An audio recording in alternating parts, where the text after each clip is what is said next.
We're gonna be replacing some bushings in the control arms because a couple of them are bad. I got a 5-inch zone off-road lift with their control arms. So like these are the smaller ones, which is number 18.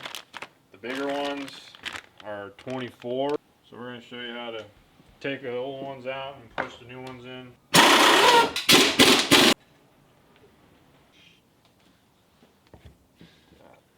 Can't see the difference, and I don't know. Do yourself a favor and put some grease on.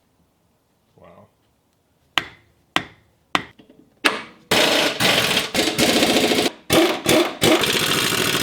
So we've got the passenger side completely done, all bolted up. Now we're gonna move on to the driver's side. Welcome back to the channel. If it's your first time stopping in, don't forget to go down below and hit that subscribe button.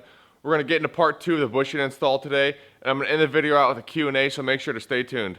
And in the process of this, Preston snapped off the end off this flathead here, and I broke the Phillips. So luckily Snap-on, lifetime warranty. So Preston's gonna send him a photo quick, and then we'll get these replaced probably either today or next week for sure.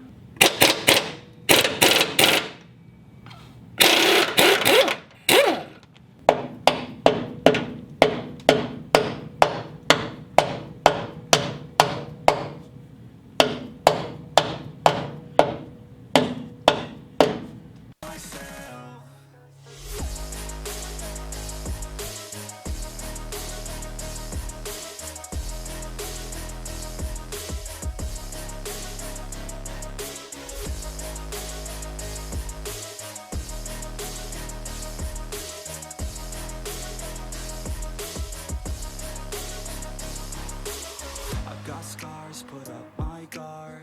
I don't wanna get torn apart. I start to feel my heart.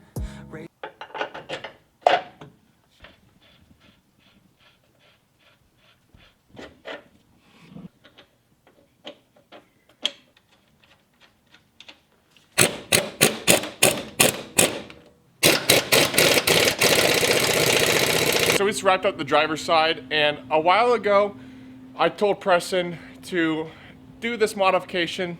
Well, it's more remove a modification, but he's like, I don't know. I like the way it looks. But then he goes and puts a poll up on his Instagram, and like 90% of people said remove it, and like 10% said keep it. But finally he's removing these ugly bug guards from the front of his truck, which I think will look a lot better. You can see the other one on the driver's side here, but we're gonna get them off here and see what it looks like. All right, so there you have it. No bug deflector, bug deflector.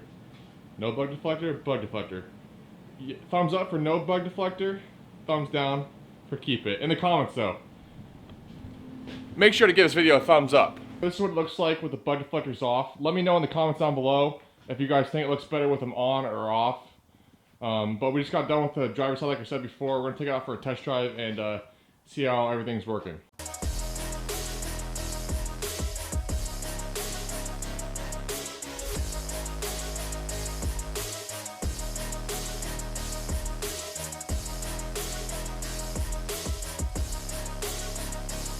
Alright guys, so we just got back from a little test drive. How's the truck driving? Drives like it was before. I mean, No more squeak? pretty much. There's a tiny squeak in there. We don't know where it's coming from, but I think it's a sway Not bar. from the bushings though. It Not from the might be bushings. from the sway bar or maybe the track bar, because there's a hind that's out on the track bar, which we're going to get into that whole messy situation in the future here. So it's going to be a wrap on the video. I'm going to get into the Q&A, so if you don't want to stay tuned for that, don't forget to like and share this video. Comment down below with any of your questions and subscribe to the channel. But I'm going to get into the Q&A now. So I put a post up yesterday on Instagram and YouTube. If you don't follow me, there's links down below. I'm going to go through and answer as many questions as I can. If I don't get back to you, don't worry. I'm going to do another one of these coming up.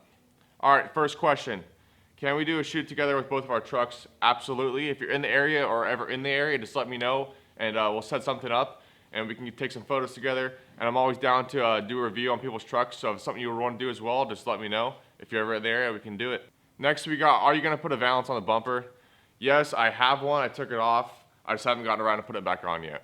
Will you ever sell the truck? Probably not. It was my first diesel, so it has a lot of sentimental value to me, and I've done a lot to it so far, and I have so many plans for it, so I don't see myself selling that anytime soon. Your biggest regret with the truck? That's a tough question, but I have to say not putting the lift pump on it as soon as I got it because my VP went out about a week and a half later. So when you installed the sports grill, did you also use a sports grill bracket? And if not, how'd you get the stock bracket to fit the sports grill? Heard they are different. I have an install video on that if you want to check it out, but I had to undo a bolt from each side of the bracket so I could move it a little bit to pop the sports grill in, and then I bolted it back up and it fit just fine. I didn't have to get a sports grill bracket. Your regular one will work. Have you ever thought about going out of state for a truck event, possibly California? Yes, it's something I thought about more recently, but there's so many things I want to do to the truck. I feel like it's not show worthy, at least in my eyes, because there's so many things I want to do and it needs a paint job or it needs to get wrapped. So definitely something I want to do because a buddy of mine just got a trailer and he's fixing it up. Once I feel like the truck's worthy at being at bigger truck shows, I'll definitely look at going to bigger shows that are out of the state for sure. How much did your wheels cost without tires? Well, I got a sponsorship from Archon Offroad, so you have to go on to Archon Offroad and check them out. There's a link down below if you want to go on there and price them out. Will you color match the tow mirrors and bumper? Also, keep up the content. You're killing it, bro. I appreciate that. Yes, the only reason why I haven't color matched the bumper and the tow mirrors, which I get this question all the time, is because I haven't figured out if I'm going to paint the truck a different color, respray it the same color, or wrap it. So once I figure that out, I will take care of that. I promise. It bothers me just as much as you guys. Are you going to eventually get track bars in the rear? Yes. I'm looking at getting a new lift, so that will come with that. It just takes time because it's going to be something that's not just a shelf button lift. It's going to be custom, so that's in the works as well. How is the 5% tent plus the windshield tent for daily driving? Do you wish it wasn't as dark at times? It's definitely interesting. Whenever I leave Preston's house at night after filming a video, it's pitch black out, especially during the winter like this. It gets dark really early, so I just roll the windows down and everything's fine. I can see just fine. How long have you owned the truck? Anything catastrophically bad break or go wrong with it? I've owned the truck for probably 2.5 years now, maybe 3. I think it's 3 in July. As far as bad braking or anything going wrong with it, the only real problems I've had is a VP went the first week I had it and the overdrive case cracked about 3 months ago, right before truck show. So that was fun getting that in the night before on gravel. But other than that, no real problems. What's going to be next for the truck? Well, that's hard to say because there's a lot of things going on. There's some parts at powder coat right now, so stay tuned to find out. How much money has went into the truck? That's a tough one.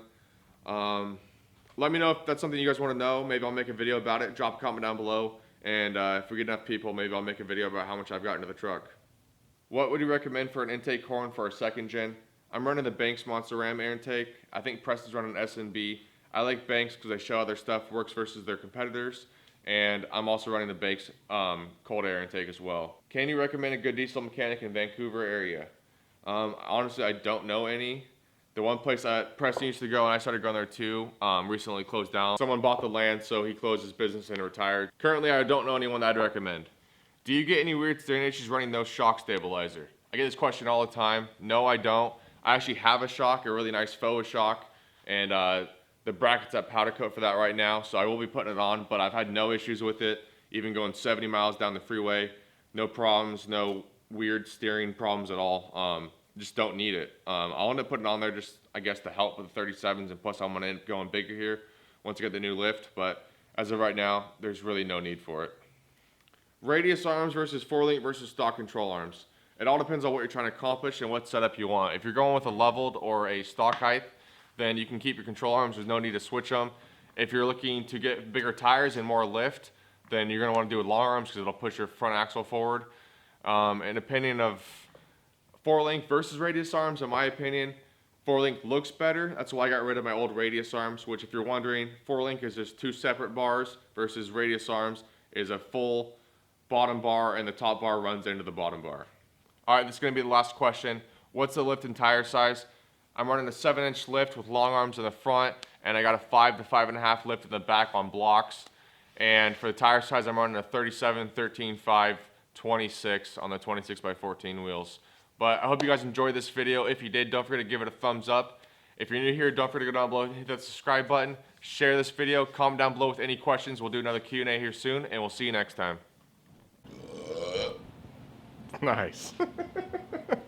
This is 4-link. 4-link is just 2 separate bars for the, oh my God.